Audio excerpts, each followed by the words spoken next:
देने वाले उनकी वीडियो सबसे ज्यादा इंपॉर्टेंट। मेरे प्यारों, आज मैं आप लोगों को विज्ञान का एक ऐसा पेपर ला दिया हूं कि अगर इस पेपर को अगर आप तैयार कर लेते हैं ना, 824 IO कोड है मेरे प्यारों। अगर इस पेपर को अगर आप तैयार कर लेते हैं तो समझ लीजिए कि ये पेपर जो आप लोगों का 70 नंबर का है, तो मेरे प्यारों ओवरऑल कम से कम आप 95% स्कोर करके आने वाले हो। मेरे प्यारों, विज्ञान के पेपर में आप लोगों को कोई भी परेशानी नहीं होगी अगर इस वीडियो को पूरा का पूरा देख लेते हो, इसमें जितने क्वेश्चन दिए गए हो सारे क्वेश्चन तैयार कर लेते हो। तो यकीन मानिए मेरे प्यारे बच्चों, इस पेपर को हल करने के लिए आपके पास समय 3 घंटे 15 मिनट, तो 2 से लेकर 2.5 घंटे के अंदर में इस पेपर को सॉल्व कर पाओगे। और सबसे अच्छी बात यह है कि इस पेपर को पूरा का पूरा सोल्यूशन मैंने बोर्ड एग्जाम की कॉपी पे लिख के लेकर आया हूं, ताकि आप ये समझ लो कि आपको पेपर में मेरे प्यारे बच्चों जब देने जाओगे 25 फरवरी को, तो आपको कॉपी में कैसे लिखना है वो चीज मैं आप लोगों को इस वीडियो में पूरा पूरा डिटेल में आपको बताने वाला हूं। इनका आपको उत्तर अपने बोर्ड एग्जाम के कॉपी पे लिखना होगा। देखिए, इसमें भी सबसे पहले आया उपभाग पहला, और उपभाग पहले में मेरे प्यारे बच्चों फिजिक्स के प्रश्न रहेंगे। किसके? फिजिक्स के। और प्रश्न संख्या 21। अब 21 में मेरे प्यारे बच्चों 2 प्रश्न दिए गए हैं। 21 में 2 प्रश्न दिया गया है। 21 का पहला कि प्रकाश के प्रकीर्णन की 2 प्राकृतिक घटनाएं बताइए, 2 नंबर इसमें मिलेगा। और एक प्रश्न दूसरा है कि दृष्टि दोष कितने प्रकार के होते हैं, उनके नाम लिखिए, 2 नंबर इसमें मिलेगा। तब जाके टोटल आपका 4 नंबर क्लियर होगा। तो चलिए देखिए इसको कैसे लिखेंगे। सबसे पहले खंड ब वर्णनात्मक प्रश्न है, तो आप डालोगे खंड ब वर्णनात्मक प्रश्न है। क्लियर है? इसके बाद 21वां प्रश्न कर रहे हो तो आप लिखोगे प्रश्न उत्तर संख्या 21। क्लियर है? चलिए अब यहाँ पे एक चीज और लिख सकते हो, उपभाग पहला है तो आप यहाँ पे उपभाग पहले लिख सकते हो। मैं आप लोगों के सामने लिख के दिखा देता हूं यहाँ पे उपभाग पहला। चलिए, उपभाग पहला आपको लिखना पड़ेगा। आप लिख दीजिएगा यहाँ पे उपभाग पहला। मैं लिख देता हूं यहाँ पे, ये हो जाएगा आपका उपभाग पहला। ऐसे लिख दीजिएगा ताकि और अच्छा दिखने में लगे। और स्केल की सहायता से आपको क्या कर देना है, यहाँ पे अंडरलाइन कर देना है, जैसे मैंने यहाँ पे अंडरलाइन किया है, उपभाग पहला। क्लियर है? चलिए अब यहाँ पे पहला प्रश्न हम करने वाले हैं। पहला प्रश्न है कि प्रकाश के प्रकीर्णन की 2 प्राकृतिक घटनाएं बताइए। तो प्रकाश के प्रकीर्णन की 2 प्राकृतिक घटनाएं, तो हम लोग लिखेंगे, देखिए पहले का उत्तर कि प्रकाश के प्रकीर्णन की 2 मुख्य प्राकृतिक घटनाएं कौन कौन सी। तो एक को मैंने लिखा है आकाश का नीला रंग, मतलब आकाश का नीला रंग दिखाई देना, और दूसरा है सूर्यास्त के समय लाल रंग दिखाई देना। ये दोनों जो है वो प्रकाश के प्रकीर्णन के कारण ही होती हैं। क्लियर है? बस कितना सिंपल में जवाब दिया हूं, 2 नंबर आपको मिल जाएगा। दूसरा प्रश्न है कि दृष्टि दोष कितने प्रकार के होते हैं, उनके नाम लिखिए। तो दृष्टि दोष कितने प्रकार के होते हैं उनके नाम लिखना है। तो देखिए हम लोग लिखेंगे कैसे यहाँ पे कि दूसरा, एक लाइन का गैप छोड़ के लिखेंगे दूसरा कि दृष्टि दोष निम्न प्रकार के होते हैं। पहला निकट दृष्टि दोष, दूसरा दूर दृष्टि दोष, तीसरा जरा दृष्टि दोष, चौथा आबिंदुकता, और 5वां वर्णांतता। तो 5 प्रकार के दृष्टि दोष होते हैं, जो कि मैंने इस तरह लिखा हुआ है। इसके बाद हम आगे बढ़ेंगे अगले प्रश्न की तरफ। अगला प्रश्न नंबर 22। देखिए प्रश्न संख्या 22 क्या है। अब प्रश्न संख्या 22 में भी 2 प्रश्न दिया गया है। पहला तो पूछा है कि उत्तल दर्पण तथा उत्तल लेंस के 2-2 उपयोग लिखे, 2 नंबर। अब मेरे प्यारे बच्चों, उत्तल दर्पण तथा उत्तल लेंस के 2-2 उपयोग लिखना है। तो देखिए हम लोग लिखेंगे, अब यहाँ पे एक लाइन का गैप मैंने गैप छोड़ा है। एक लाइन का गैप छोड़ने के बाद हमने डाला है प्रश्न उत्तर संख्या 22। और देखिए यहाँ पहला लिखा है उत्तल दर्पण का उपयोग, और नीचे लिखा है उत्तल लेंस का उपयोग। तो उत्तल दर्पण का उपयोग में लिखा है वाहनों के पीछे देखने वाले दर्पण, स्ट्रीट लाइट रिफ्लेक्टर, मतलब वाहनों के पीछे जो बाइक के साइड मिरर लगे होते हैं उसमें उत्तल दर्पण का प्रयोग किया जाता है। और स्ट्रीट लाइट का मतलब मेरे प्यारे जो सड़क पे लाइट लगी होती हैं वो भी उत्तल दर्पण के ही लगे होते हैं।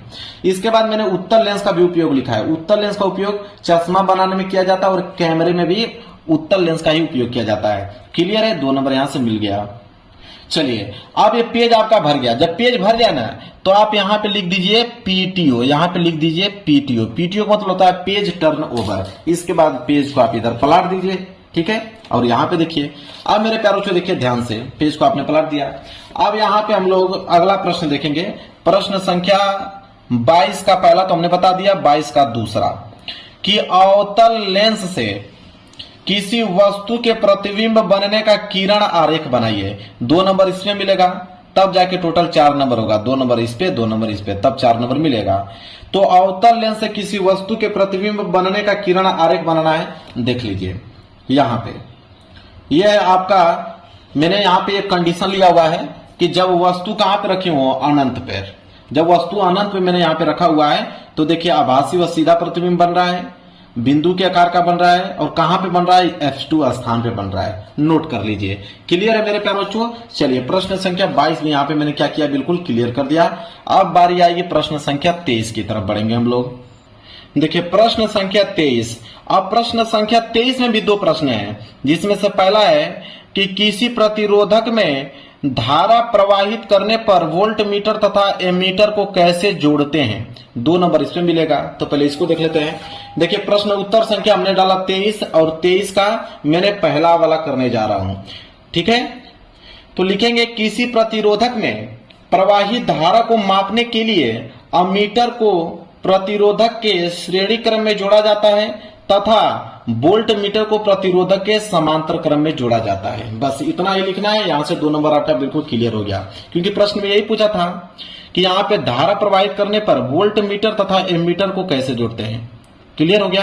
तो वोल्ट मीटर को हम समांतर क्रम में और एमीटर को जो होता है श्रेणी क्रम में जोड़ते हैं। क्लियर हो गया मेरे प्यारे बच्चों। चलिए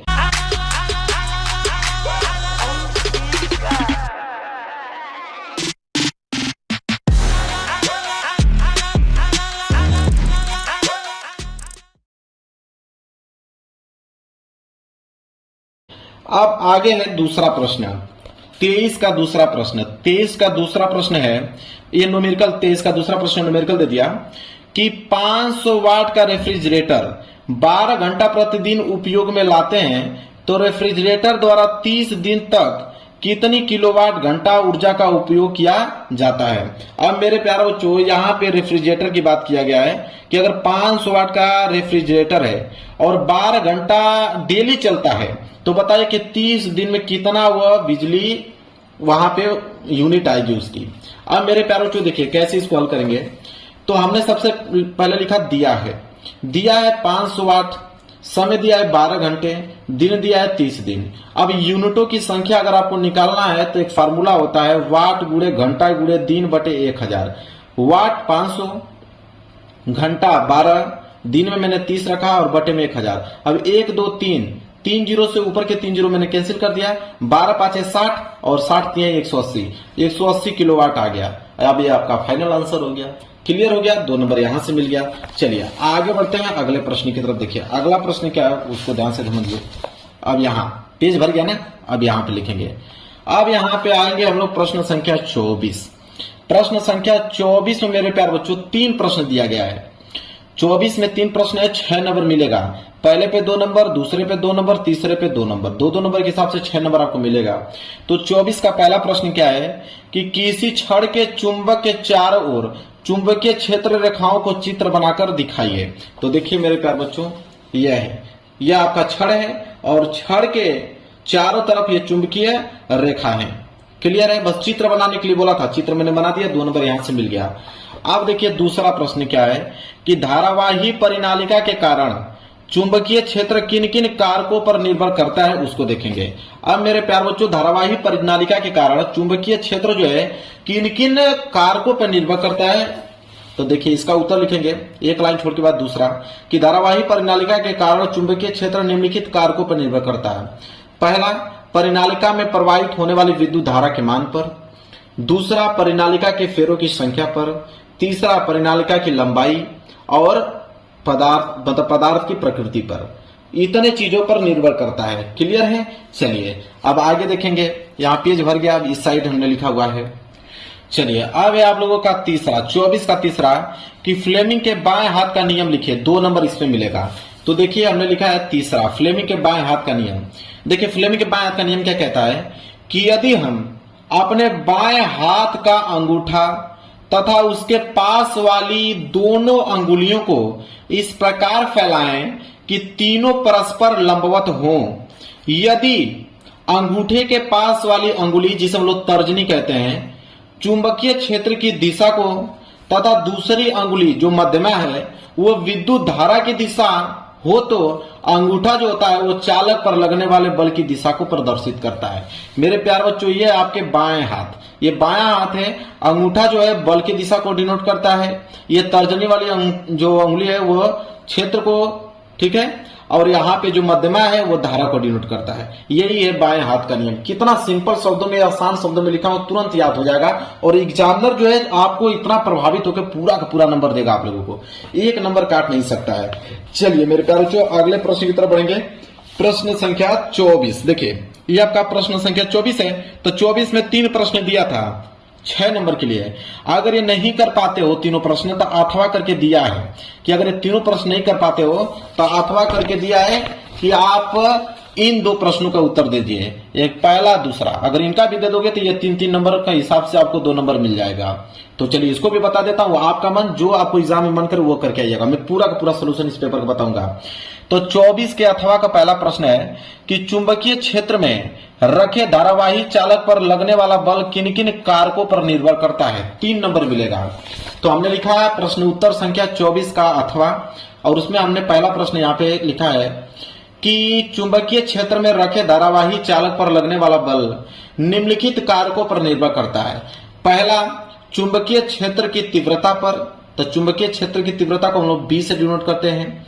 इसमें लिखेंगे चुंबकीय क्षेत्र जितना अधिक मजबूत होगा, चालक पर लगने वाला बल उतना ही अधिक होगा। एक लाइन का गैप छोड़ के मैंने दूसरा लिखा है चालक में प्रवाहित धारा I पे। अब चालक से प्रवाहित धारा का मान जितना अधिक होगा, बल भी उतना अधिक होगा। फिर हमने तीसरा लिखा है चालक की लंबाई L पर। चुंबकीय क्षेत्र के भीतर चालक की जितनी लंबाई लंबी होगी, उस पर लगने वाला बल उतना ही अधिक होगा। इसके बाद देखिए चौथा हमने लिखा है धारा और चुंबकीय क्षेत्र के बीच के कोण पर। लिखेंगे चालक में प्रवाहित धारा और चुंबकीय क्षेत्र की दिशा के बीच के कोण के साइन थीटा के समानुपाती होता है।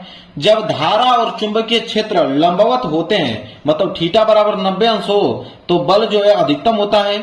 और जब वे समांतर होते हैं, मतलब थीटा या तो 0 अंश होगा या तो 180 अंश होगा, तो बल जो होता है वो 0 होता है।